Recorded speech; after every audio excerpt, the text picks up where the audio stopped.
Hello, girls and boys. Well, I guess we don't have any boys, do we? All right, this is test 19. For those of you who did not do well on test 19, or for those who want to get the best score possible, we're going to go through these 20 problems. This is going to help increase your score greatly. If you would like for me to reset this online for you so that you can redo it, please let me know. I'm happy to reset it for you. All right. Problem number 1. Find 3 consecutive integers such that the sum of the first and the third is 92.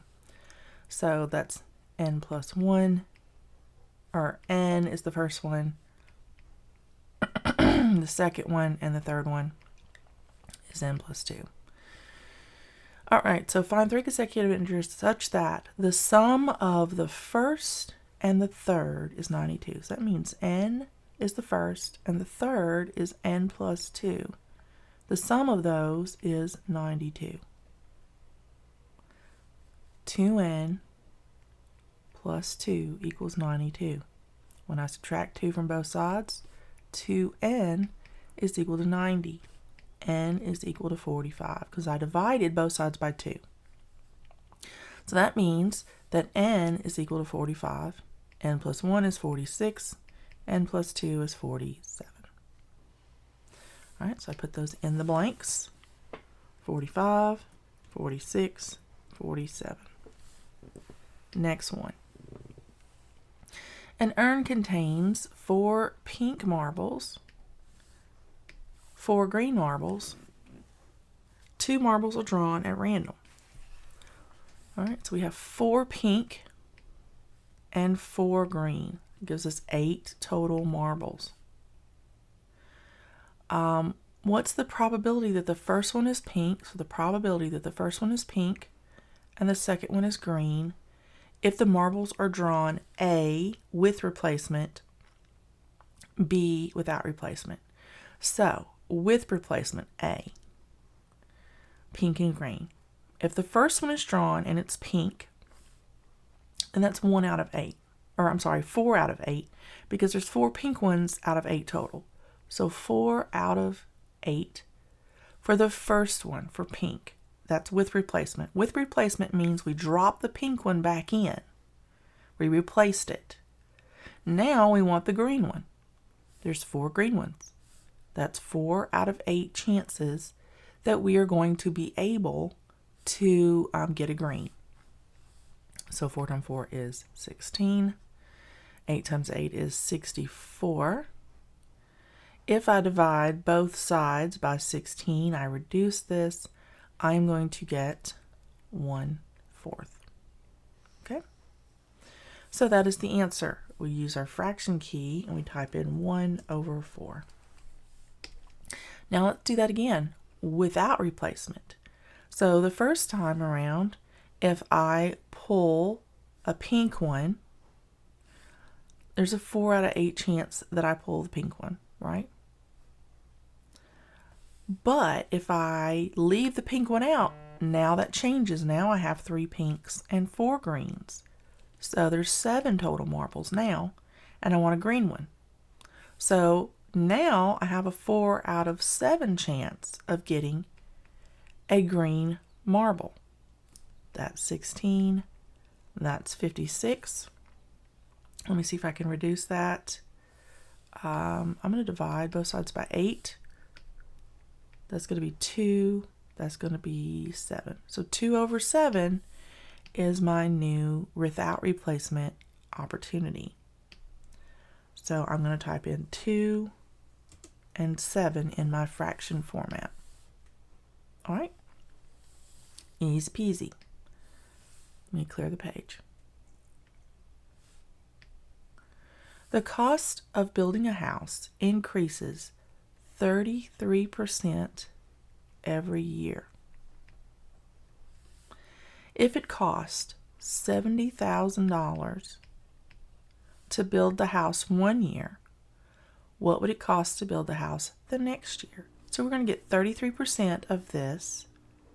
It's just a 1-year difference, so we only need to increase it 1 time. So we're going to say $70,000 times 0.33. Okay, Actually, there's a better way to do this. We're going to use our formula that we've been taught. AT is equal to the original amount times 1 plus the percent with the time. Okay? So here is the amount of time would be 1 year. The original amount is $70,000. 1 plus 33% is 1.33. And that's an exponent of 1, which simply means that we're going to multiply these together once and stop. So the amount of increase in 1 year is going to be 70,000 times 1.33, $93,100.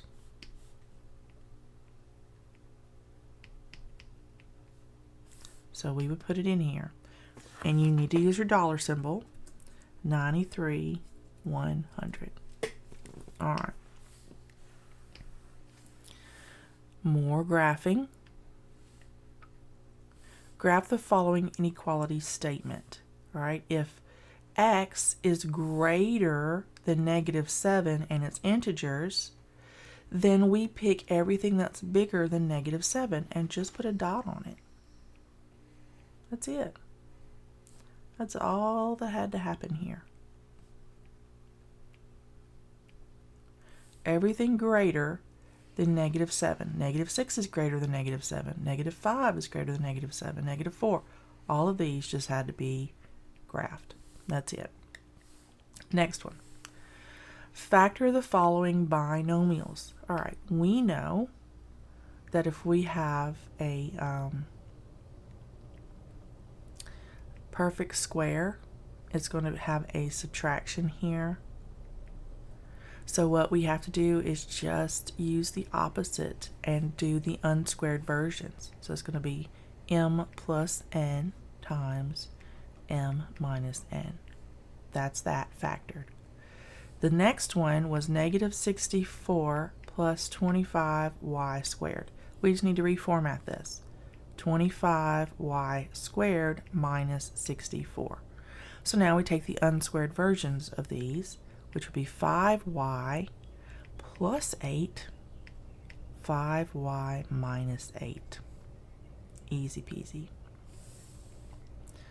Now if you want to check that, let's check it. All right, 5y times 5y is 25y squared. 5y times -8 is going to be -40y. 8 times 5y is going to be positive 40y. Positive 8 times -8 is -64. Those cancel in the middle. That's why we have a positive and a negative. So we have 25y squared minus 64, which is what we have right here. So we know this is right. And we just type those in here. We type m plus n, m minus n, then we type 5y plus 8, 5y minus 8, and I give you credit if you put minus in this one and plus in this one. If you reversed them, you still got it marked right, okay? Write the following numbers in scientific notation. Here's where some of you guys are struggling. So 0.00792, we want to put that in scientific notation. So we want to write this, we want to put the decimal here, right? And the decimal is going to the right. So that's going to mean that we're making a bigger number out of a smaller number. So when we do that, we want to make sure we go back to a smaller number when we multiply times 10. So that means that the exponent on the 10 will be negative because we want to make the number smaller when we multiply it back out. So that means we're going to do 7.92123 times 10 to the -3, because this needs to go to a smaller number, and negative means smaller, right? 200,000. All right. So this, we want to do the same thing. We want to be 7.92 But when we multiply it, it needs to become a bigger number. So that means the integer here, the exponent, has to be positive because this needs to become bigger. So we count from the decimal point here, 1, 2, 3, 4, 5, 6, 7. So it'd be a positive 7. Right? You see the difference. When we need to make this number smaller after we multiply it, this needs to be a negative number. If we multiply this, we want it to go bigger, then this needs to be a positive number. All right? When we move the decimal to the left, it's a negative. When we move it to the right, it's going to be a positive. It's the opposite of the number line. All right.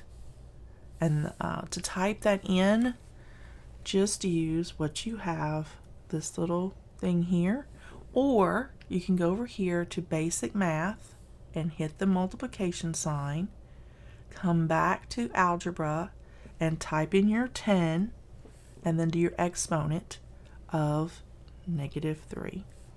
And that looks exactly like scientific notation now, doesn't it? 7.92, go to basic math, x, type your 10, go back to the algebra, hit your exponent, and type the 7. And that's your scientific notation format, the way we are used to writing it and the way we're used to seeing it. If you didn't use that x and you use the multiplication dot, it should still mark it right. Okay, and if it doesn't, I will. Let me clear the page. Let's look at this one. Indicate whether each of the following is rational or irrational. Easy peasy. All right, 4 square root of 91. All you have to do is pull up your calculator on these. Right? If you don't get a whole number, you put 91 and then the square root of. If you don't get a whole number, it's an irrational number. Okay? So this is an irrational number. -7.007. This is a decimal number that stops. If it stops, then it is rational. All right, this is a decimal that repeats. If you have a decimal that repeats, then it is rational. Okay? This one, you have to do a little bit of math. If you look here, we know that pi is an irrational number. But in this little problem we're given, we have a -pi minus 3 plus pi. Guess what? Negative and positive, they cancel each other out. So all we have remaining is a -3. We know a -3 is a rational number. All right? Next problem. Find the equation of the lines A and B. All right, for line A, we see that the point at which it crosses the y-axis is at the 0. So the origin point is 0, 0, or I should say, yeah, the origin is where it crosses and the origin point is 0, 0. So that means that in this equation of the line mx plus b, the b is plus 0. So it's y equals mx plus 0, right? Now we got to find the slope. We have up 1 over 1, up 1 over 1 for each point. So up 1 over 1 is just 1 over 1. So that's an x. That's just 1x, right? That equals 1. So our slope is y equals 1, and then we have x plus 0. Well, guess what? Plus 0, that cancels. It doesn't do anything to the equation, so we can just eliminate it. Y, we get 1 in front of the x. We know there's a 1 in front of the x. There's always a 1 in front of the x when there is no number in front of the x. So we could just say y equals x. That's the answer to A. Y equals x. All right, B. B is crossing the y-axis. So y equals whatever axis it crosses, that is the letter that goes here. And then whatever number it's on that axis, In this case, we have -1, -2, -3, -4, y equals -4. It is that easy. Y equals -4. Done. Next problem. Let me get my page to clear. All right, the spinner shown is spun 3 times. What is the probability that the spinner will stop on 2, 3, and 2 in that order? So the probability of 2, 3, 2. Okay, we have 4 options for it to land on. So every event that this spinner spins is going to be a 1 out of 4. So for it to land on 2, it's going to be 1 out of 4. For it to land on 3, it's 1 out of 4 options.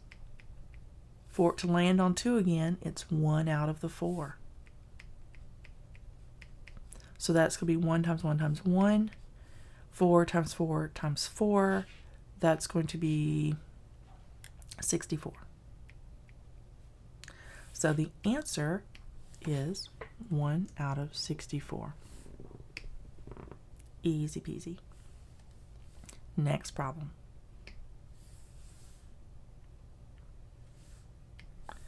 Factor the trinomial completely. All right, so first we need to rewrite it in descending order. So 5x squared, everything's positive, so that's good. That makes it easier.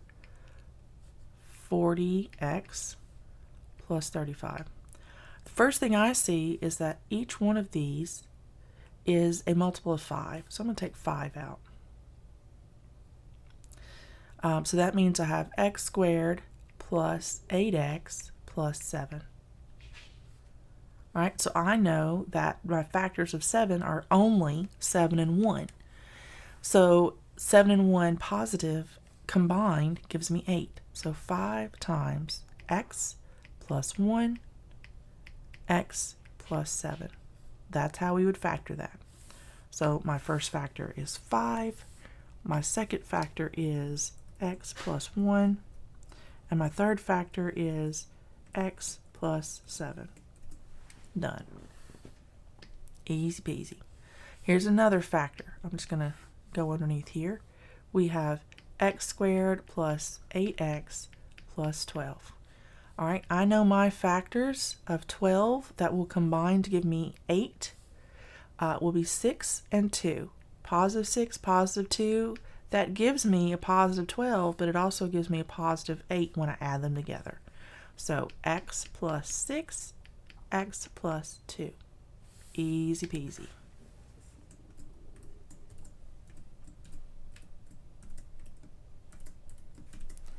All right.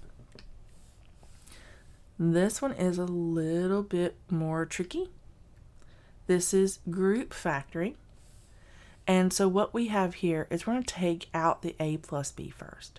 So let's factor out a plus b. And then that leaves us with, that's going to be times x squared minus 11x plus 18.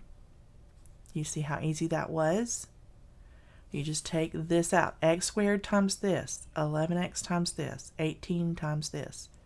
So just take it out and multiply that times the whole thing. And it's the same exact thing that we have here, right? This is just reverse distribution, okay? Because if you were to undo this, you'd have this times this, this times this, this times this, which is what we have here.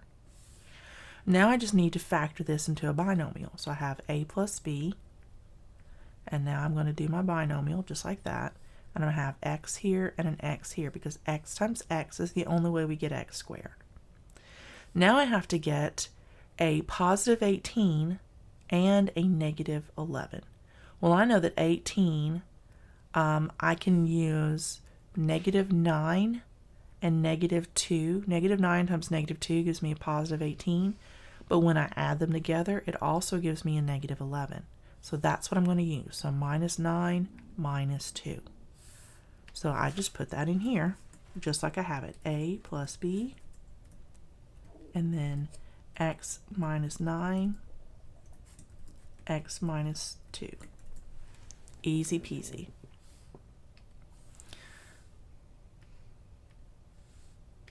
So let's look again. Let's graph the following equation.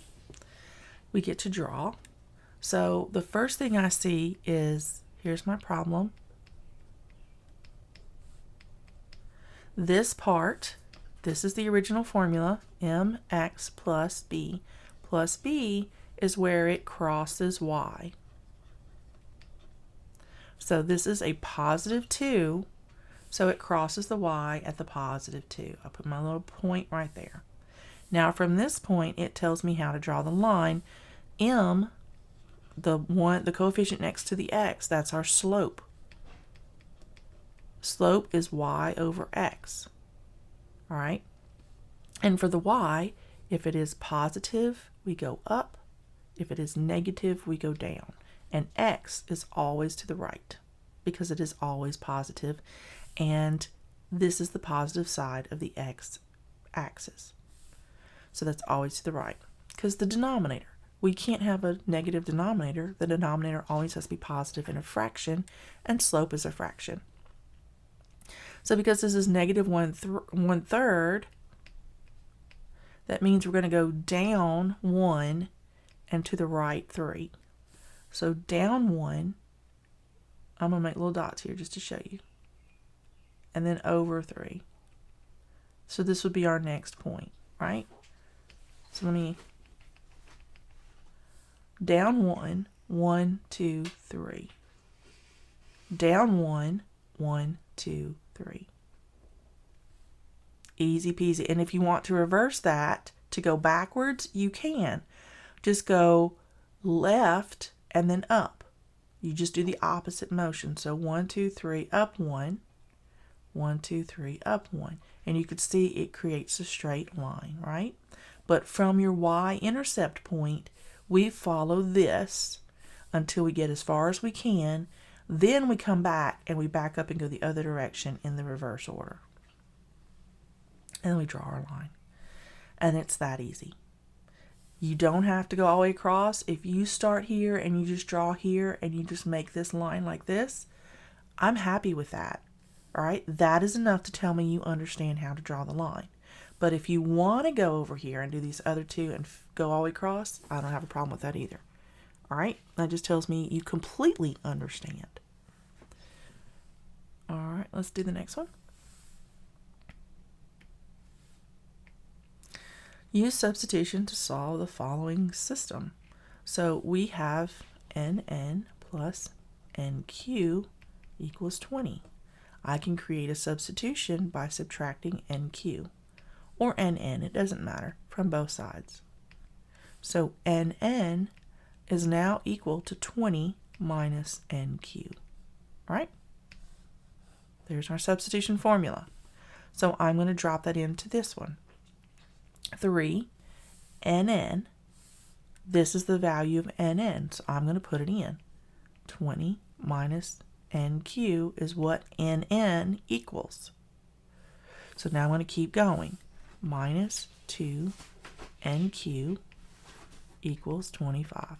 And the reason we do that, the reason we create that substitution value, is so we can eliminate two variables in our equation. We want all the variables to be the same variable so that we can relate them to one another and find a solution. If we have two unknowns in our equation, we can't solve for it. We can only solve when we have one unknown. So we have to figure out a way to get around that, and substitution is one of the ways to get around that. So now we finish our equation. 60 minus 3nq minus 2nq equals 25. That's going to be a negative 5nq when I put those together. And I'm going to subtract 60 from both sides. And that's going to equal negative 35. So now when I divide both sides by negative 5, negative makes a positive. nq is equal to 7. Now all I have to do is come right back up here to this statement and solve it by putting nq in.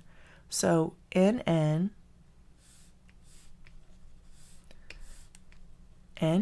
is equal to 20 minus 7, NN is equal to 13. So NQ is 7, NN is 13. So I put in NN's value, and I put in NQ's value. Easy peasy. All right, this one's a little bit complex looking, but as you see, it won't be so bad. All we have to do is find a common denominator. So 3xy plus n over xy squared plus u over x squared y minus 1 over x squared y squared. What is the highest number of x's that we have in any one of these denominators? X squared. Okay, so x squared. What is the highest exponent for all the y's that we have? Y squared. This is our common denominator. All right, so now we have to multiply in order to get the same number of x's and y's in all of these fractions. So we are going to just say x squared times y squared times everything here. Now to make it easier, I'm going to put it up here. We have x, y, y. That is x squared, y squared when we break it down into its parts. And I did that on purpose so you can see how to cancel out what's already there. So here we already have an x and we already have a y.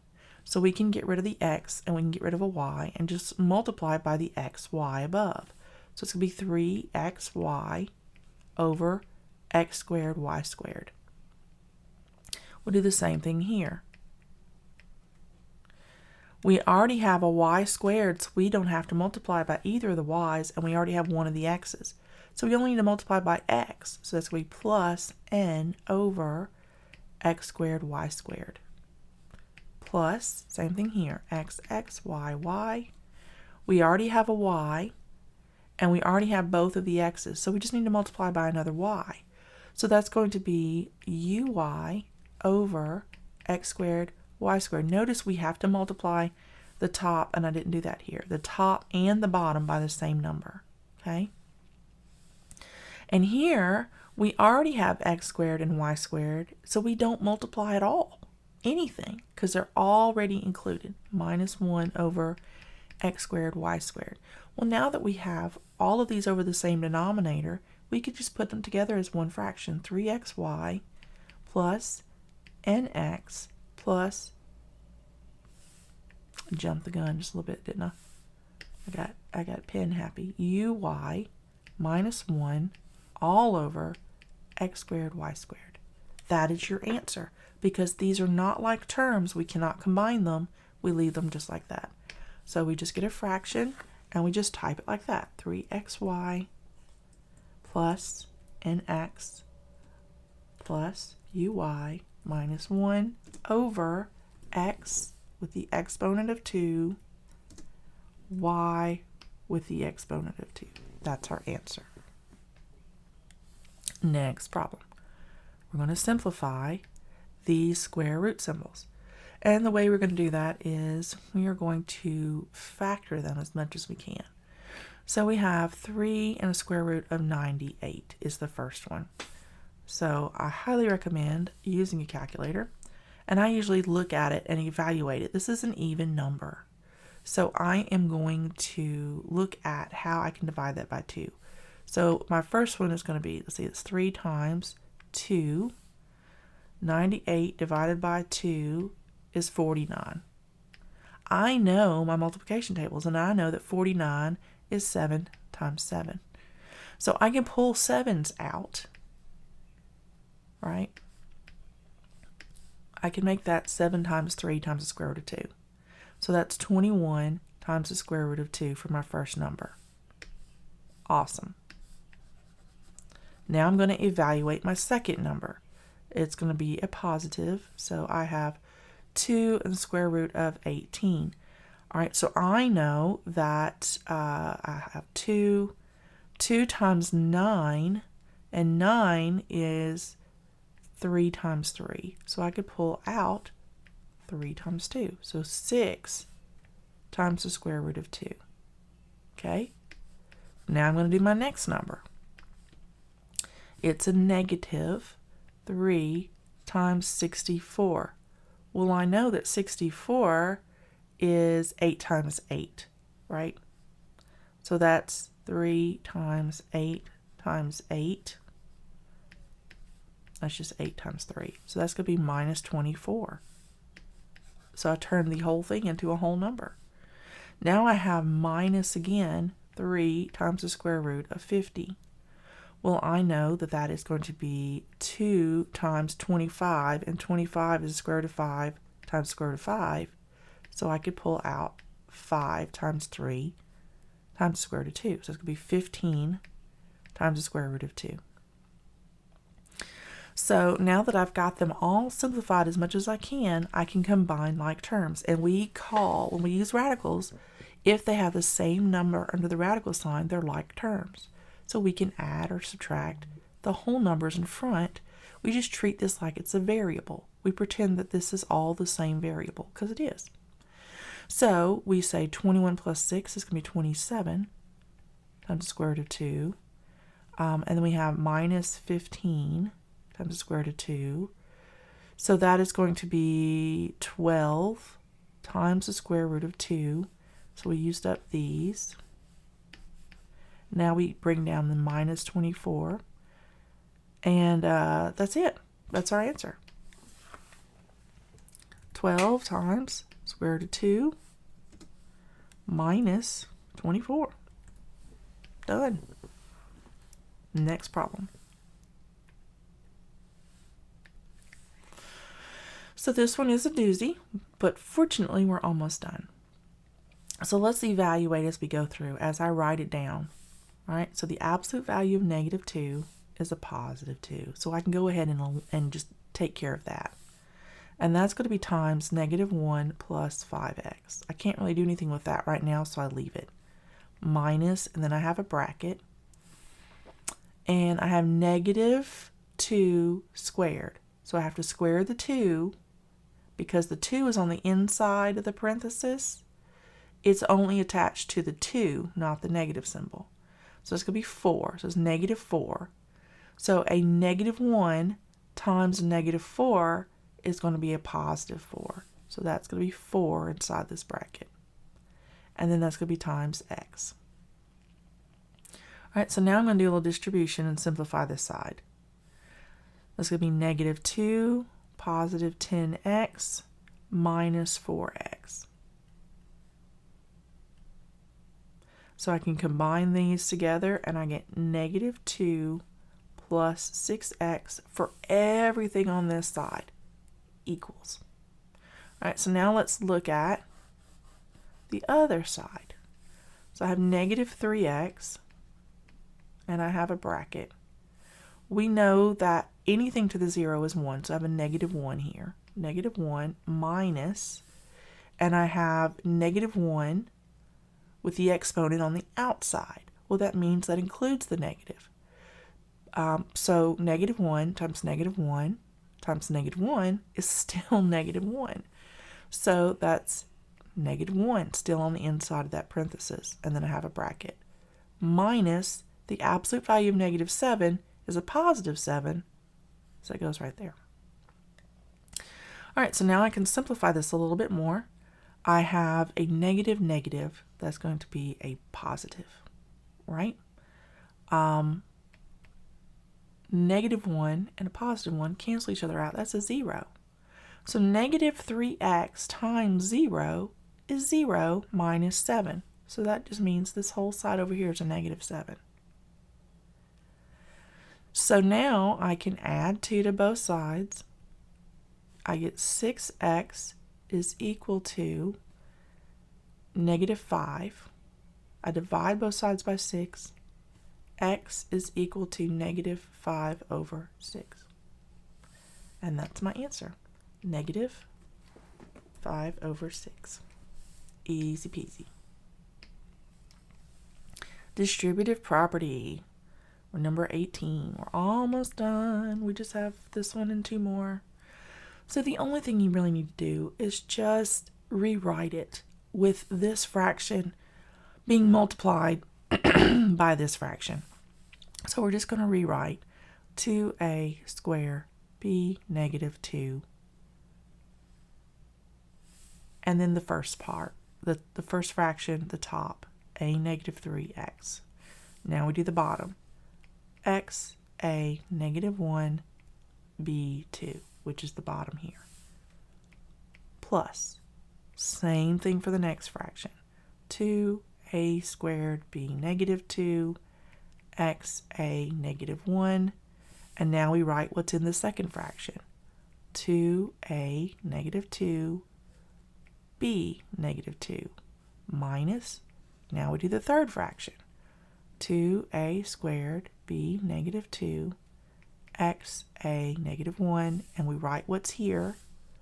We'll make this line a little bit longer. 5a negative 2 b squared, x negative 1 a squared. Now we can factor and combine. Okay, so when we have a negative number on the bottom, we just bring it to the top, right? And it makes it a positive. Or if we have a negative number on the top, we bring it to the bottom and it makes it a positive. So we're going to do that with this. So we have 2a squared, and I have a negative a on the bottom, so I'm going to bring it to the top. That's a to the 1. So I've got this taken care of and this taken care of. So I'm going to take I have x, it's positive, I'm going to leave it on the bottom. B is negative, so I'm going to bring it to the bottom, put b positive 2, b positive 2, a negative 3, I'm going to bring that to the bottom and make that a positive 3. And then I have an x on top, plus, look over here. I have two whole numbers on the top that I can multiply, so that's going to be 4. So those are taken care of. And then I have a squared and a negative squared. Those cancel each other out. I don't even have to worry about those anymore. But I have a positive x on the bottom, and I have a negative a1. So I'm going to bring that to the top and make it a positive a1. And I have a b negative 2 and a b negative 2 on the top and in the bottom. So if I bring this b negative 2 to the top, it'll be a positive 2 and they'll cancel out. So it goes away entirely. So I'm actually done with the second one too. So now I'll say minus. And we'll do the last one. I have 2 times 5. That's going to be 10. So those are taken care of. I have an a positive 2, a negative 2. Those cancel each other out. I have a b negative 2, b positive 2. Those cancel each other out. I have an x to the 1 and an x to the negative 1. Those cancel each other out. And I have a 10, or I have an a negative 1, a positive 2. 2 minus 1 leaves a 1. So that's 10 over a for the last one. So now let's look and see what I can cancel on the first one, all right? So I have a squared and a to the 1. That's going to be a3, and I have an a3 here, so that's going to cancel those two out. I have an x and an x. That cancels out. So I have 2 over b4 plus 4a over x minus 10 over a. So that is the answer for this problem. There's only one other thing you could do, and I'm not sure how far this goes. I think this is all we have to do here, so I'm going to put that in. 2 over b to the 4th. And in case you're wondering, the only other thing we could do is find a common denominator and put them all together. But I don't think that's what this question is asking us to do. It just tells us to expand. It doesn't tell us to simplify. So I'm going to stop here. And that's it. All right, find the surface area of this regular square pyramid. So the surface area, we know the bottom's a square and it's 9 by 9. So the base is a square. So that's going to be 9 feet times 9 feet. That equals 81 feet. feet squared, right? Now the height of each face of the pyramid is 6 feet, and the base is 9. So we have 4 triangles because we have 1, 2, 3, 4 sides. So 4 triangles, and we know that the triangle is base times height divided by 2, right? So we're going to do 4 times that. So that's going to equal 4 times 6 times 9 divided by 2. All right. So 6 times 9 is equal to 54. 54 divided by 2. All right, that's 27 times 4. 27 times 4. And I'm not going to do that in my head. I think it's 108, maybe. 27 times 4. Yeah, it's 108. Okay. So that equals 108. 108, and it is area, so it's feet squared. So we had 81 feet squared for the base. And then we had the 4 triangles was 108 feet square for the faces. So that's 189 feet squared. And then we have our exponent squared.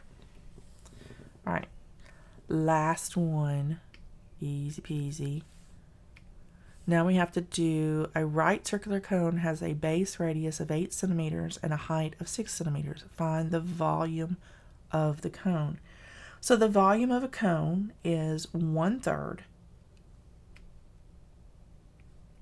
of pi r squared times the height. So that means we could say pi r squared times the height divided by 3 to find the volume of that cone.